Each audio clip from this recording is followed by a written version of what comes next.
pessoal, voltando com mais um bate-papo com a doutora Dani Coleto, nesse assunto tão interessante e que ela está esclarecendo tanto a gente com tantos alertas, né, Dani? Que às vezes a gente passa despercebido e mesmo. Coisinhas assim que são bem importantes, né, Dani? Detalhes, né?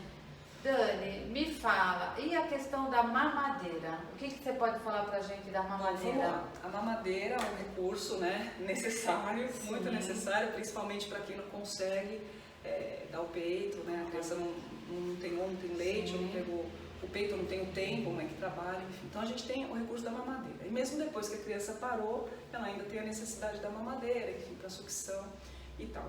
No primeiro ano de vida, acredito mais, né? Entre o primeiro e o segundo a gente já vai introduzindo o copo. A mamadeira, então, da mesma forma que a chupeta. Então ela é necessária, a ideia é tentar imitar o seio da mãe, então ela tem todo um uso emocional, físico, nutricional, enfim. O problema dela começa quando, primeiro que dura, né, o tempo, que nem a chupeta, quando vira um uso eterno, a criança já tem a fase que pode começar com um copinho de transição, e a gente já insiste na mamadeira porque é mais fácil, é mais rápido. Joga na mão dele e pronto, resolve. Exatamente. Só que o que acontece? Muitas vezes a gente tem o hábito, como adultos, de adoçar, né? A gente adoça um suco, a gente adoça um chá, a gente adoça um leite, né, Nescau. A criança, o bebê principalmente, ele não tem necessidade do açúcar, né? A partir dos 2 anos e ainda em quantidade mínima, né? Desnecessária. Né? Então tem gente que às vezes para atrair, para fazer a criança tomar um suco ou para fazer a criança tomar um leite, coloca açúcar, coloca mel, coloca chocolate, né? Na visão do adulto gostosinho, né? Então existe um problema muito sério nos dentes que acontece nas crianças que estão erupcionando, está nascendo os dentes primeiro, né? Em fase pré-escolar principalmente. Que é a mamadeira associada ao açúcar, que a gente chama de cárie de mamadeira. Puxa. Que é quando a criança, ela usa mamadeira à noite, né, mama de madrugada, ou tem aquele hábito de mamar de madrugada, ou quando ela vai dormir, ela vai dormir sem higienizar os dentes, sem os pais higienizarem os dentes. Então são cáries, porque ela vai gravíssimas, né? Aquilo alastra, avança muito rápido, porque o leite fica ali a noite inteira.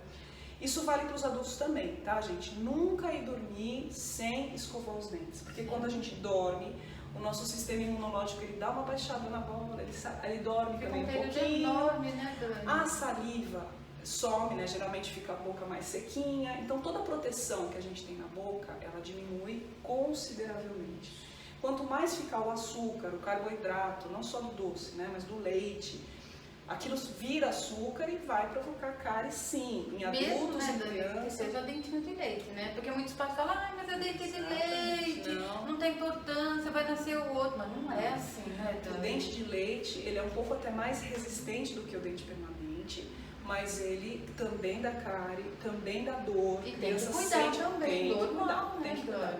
Porque se você tem um dente, se a criança tem a cárie, né, no dente de leite, há muita chance de quando ter o permanente, quando nascer o permanente, se não cuidar, a cárie continuar, né, a bactéria continuar se proliferando. Então tem chance de dar no dente permanente também. Muito sério, né, Dani? Então esse negócio de cárie de mamadeira, hoje eu não vejo mais, eu acredito que não é mais tão comum, mas antigamente colocava-se mel na chupeta.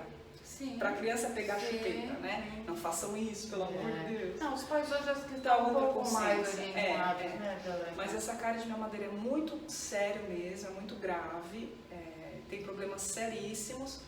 E a gente tem que cortar a mamadeira da madrugada e antes de dormir, a última refeição, seja a mamadeira, seja o que for, tem que higienizar, por pior que seja, né? Mas e se a criança dorme, Dani? Pega uma madeirinha e aí? Então, tudo, Val, eu acredito assim, é um processo, né? A gente não pode também querer, a ferro e fogo, querer resolver todos os problemas e resolver ali, né? Se a criança tem um hábito já da mamadeira noturna, tem que ser algo gradativo. Então, por exemplo, se é um leite, que ela está acostumada com leite, começa a diluir mais o leite. Então, em vez de colocar, sei lá, 5 medidas da fórmula, põe 3, põe 2, porque aquilo vai ficando mais fluido. A criança vai naturalmente se desinteressando. Nossa, gente, olha isso, que legal, hein? E aí você consegue diminuir, né, a quantidade de produtos ali do leite, enfim. Lógico, nunca colocar açúcar, né? Isso é fundamental.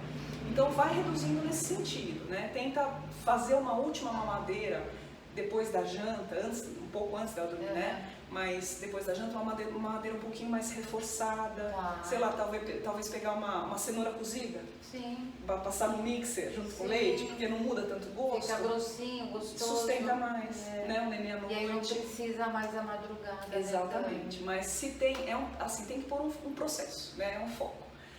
Dia a dia, para as crianças maiorzinhas, que já dá para conversar, que já entende, fala assim, olha filho, agora a gente vai fazer dia sim, dia não, vai ser o dia da mamadeira, dia sem a mamadeira. E assim, uma semana, 2 se for necessário, dali viu que a criança já está habituada naquilo, introduz, né, retira mais um dia, lentamente, na natureza nada é de uma vez, né? Então, gradativamente a criança aceita muito bem. O pai não fica doido, a mãe não fica doida, porque dá briga, né? Sim. E é um processo natural e o quanto é importante isso para a criança, né? Para essa dentição, né? Saudável e tal. Exatamente. Nossa, perfeito. Mais uma interrupção, mas a gente volta em outro bloco, tá bom? Até já.